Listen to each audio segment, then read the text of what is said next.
Para si que nos vê através do Hope Channel e nos ouve através da Rádio RCS, seja bem-vindo a mais um episódio da Escola Bíblica. É sempre muito bom contar com a sua companhia e saber que você desse lado vai acompanhando a Escola Bíblica diariamente, quer no horário em que ela passa nestes dois órgãos de comunicação, quer depois através do Facebook, da rádio ou do Hope Channel. Seja bem-vindo então a mais um episódio. Nós temos connosco diariamente, permanentemente, o pastor Pedro Esteves, que nos ajuda nos comentários que nós fazemos na leitura bíblica e neste caso estamos com a Epístola aos Romanos. Pedro, qual é o sumário para hoje? Hoje vamos então procurar analisar como é que os apóstolos lidaram com dificuldades especiais que foram trazidas para o seio da Igreja por fações que nós podemos designar como fações extremistas, num termo talvez mais moderno, e estas fações eram essencialmente constituídas por cristãos de origem judaica que traziam algumas ideias extremistas e, portanto, vamos ver como é que os apóstolos lidaram com isso. Vamos ver isso e muito mais, mas antes vamos abrir a nossa Bíblia, porque precisamos encontrar nela o ponto de partida. Vamos abrir em Atos capítulo 15 para lermos os dois primeiros versículos. Atos 15, 1 e 2 diz assim: acompanhe então a nossa leitura. Alguns indivíduos que desceram da Judeia ensinavam aos irmãos: se não vos circuncidardes segundo o costume de Moisés, não podeis ser salvos.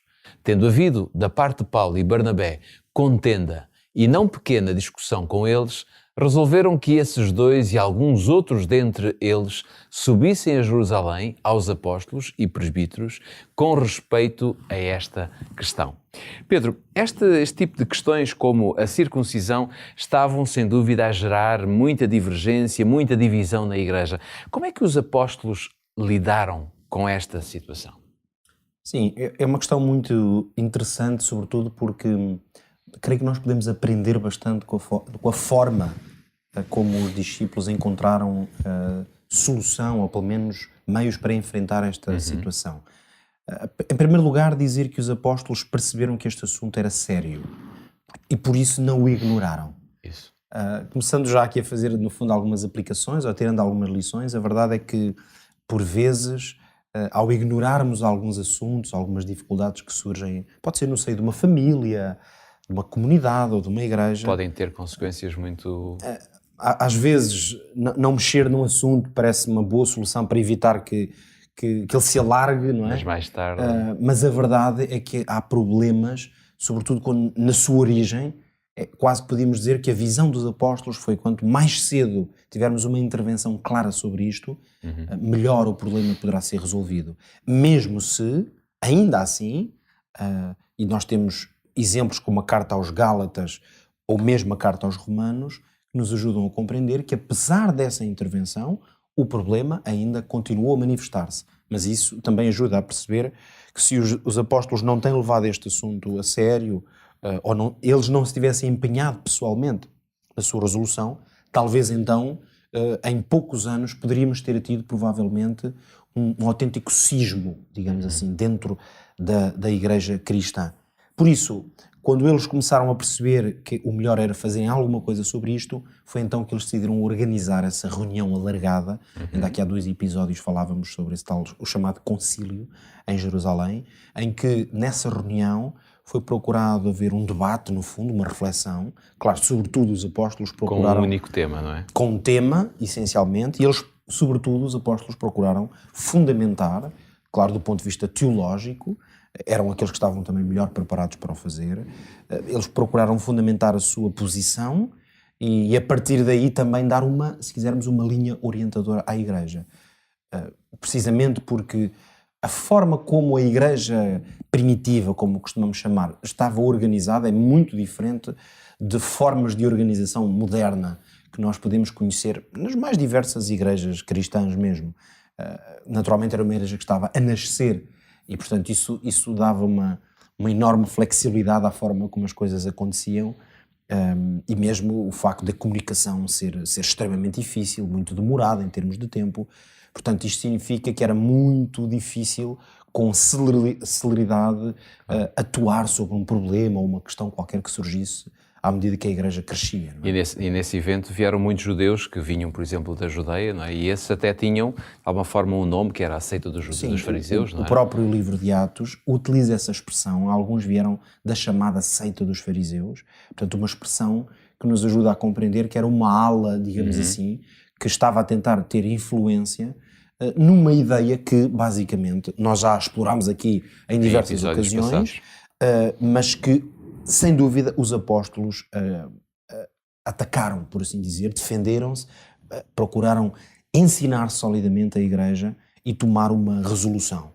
Claro, estamos sempre a falar deste contexto em que esta linha que estava a tentar ter influência dentro da igreja queria preconizar este conceito de que os gentios, quando chegassem à comunidade cristã, deviam passar por rituais que tinham natureza judaica, principalmente a circuncisão, como isso sendo, digamos, parte do processo de salvação, como se isso significasse purificação, e portanto que sabemos que eram simbolismos que estavam associados na mentalidade e na cultura hebraica, mas que manifestamente não estavam enquadradas naquilo que era a mensagem cristã. E nessa reunião Pedro foi lançando fundamentos muito importantes, não é? Sim. Pedro foi muito claro. Talvez nós lemos aqui há pouco os primeiros versículos do capítulo 15, mas eu proponho que possamos ler alguns versículos já mais um pouco à frente no relato, para percebermos como é que o apóstolo Pedro, por exemplo, claramente ali falou à igreja reunida. Vamos ler aqui alguns versículos. A partir do versículo 9, o texto diz o seguinte, Atos 15. Ora, Deus, que conhece os corações, dizia o apóstolo Pedro, lhes deu testemunho, concedendo o Espírito Santo a eles, como também a nós nos concedera. E não estabeleceu distinção alguma entre nós e eles, purificando-lhes pela fé o coração. E depois ainda completou. Agora, pois, porque tentais a Deus, pondo sobre a cerviz dos discípulos um jugo que nem nossos pais puderam suportar, nem nós. Mas queremos que fomos salvos pela graça do Senhor Jesus, como também aqueles o foram. Ou seja, nós podemos ver que Pedro aqui lança alguns fundamentos, como tínhamos dito. Há aqui talvez 2 ou 3 coisas que podíamos ter em consideração, não é? Eu creio que sim, e valerá a pena dar uma pequena palavra sobre cada uma delas. A primeira grande ideia do apóstolo Pedro é que que ele está a falar, portanto, esses gentios, portanto, homens que ouviram a mensagem do Senhor Jesus e que vinham de um contexto pagão, sem qualquer conhecimento, muitas vezes mesmo do Deus verdadeiro. Claro. A verdade é que eles foram tornados iguais pelo facto de que o Espírito Santo lhes foi concedido. E esse é um aspecto que na mensagem cristã é absolutamente chave. Aliás, o Pentecostes ajudou a perceber que não existe igreja cristã sem a presença do Espírito Santo. Não existe.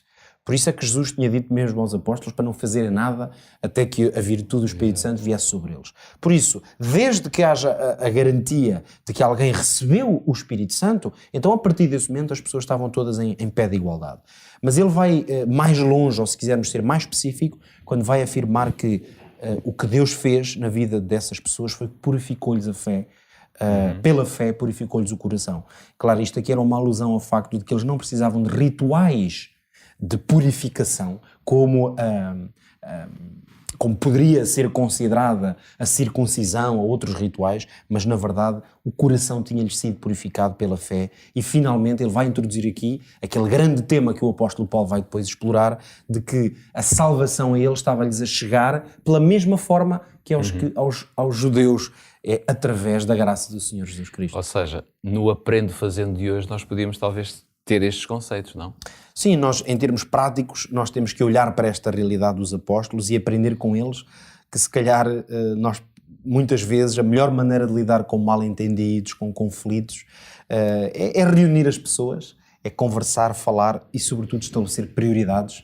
Foi aquilo que o apóstolo Paulo aqui, claramente, Pedro estabeleceu, prioridades para a igreja cristã, e nós também precisamos de aprender a fazer esses consensos e a estabelecer prioridades.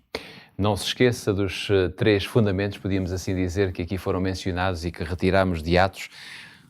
É-nos concedido o Espírito Santo, por meio dele nós conseguimos purificar a nossa fé e o nosso coração, E nunca se esqueça, fomos salvos pela graça do Senhor Jesus. Ficamos por aqui no que diz respeito à Escola Bíblica, a este episódio, mas fico com a promessa, com a certeza, de que estaremos por cá no próximo episódio para lhe trazer mais sobre a Epístola aos Romanos. Até lá.